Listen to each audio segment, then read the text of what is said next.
Geng, mesin terbaru daripada Shimano dah pun masuk kedai kita. Twin Power HD tahun 2025.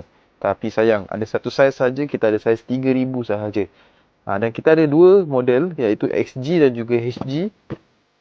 Nampak tu, HG. Ratio laju dan extra laju. So dekat sini kita tengok mesin ni.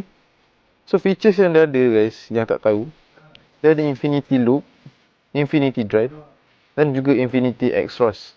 Dia juga menggunakan Duracross punya drag dan datang dengan MGL rotor lah, korang tengok tu. Rotor dia MGL, mesin memang sangat-sangat ringan. Dia punya rotor dah menggunakan MGL, confirm dia punya kayuhan lagi lancar lah. So guys, korang tengok design dia, dia punya spool. Dan harga kita buka kat sini 1900 saja. Harga masih boleh discount lagi, jangan risau. Of course lah, dia datang daripada Japan. So mesin ada 2 biji kat sini guys. Ada HG dan juga XG. Korang boleh pilih ikut game korang. Ada 2 sahaja guys. Siapa cepat dia dapat. Harga 1900, harga boleh discount lagi. Yang ini HG. Korang tengok HG. Lawa guys. Bagi aku not bad lah. Dia punya spool pun nampak smart lah. Korang nampak tu. Ada lubang-lubang tu. Itu dia akan reduce dia punya berat mesin. Dan datang pula dengan MGL rotor macam ni.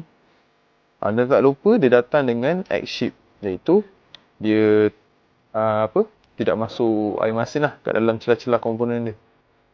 Tu harga dia 1900 guys. Ready stock dekat Orchid Tackle Kelang. Jadi kalau korang nak datang kedai pun boleh, tak ada masalah. Nak kita orang post pun boleh. PM cepat-cepat je guys. So harga dia 1900, harga boleh discount. Siapa-siapa yang berminat boleh PM kita orang pada nombor yang tertera. Macam biasa guys, apa-apa korang roger je. Dan kami juga menerima track and race dan road. Sekian, terima kasih.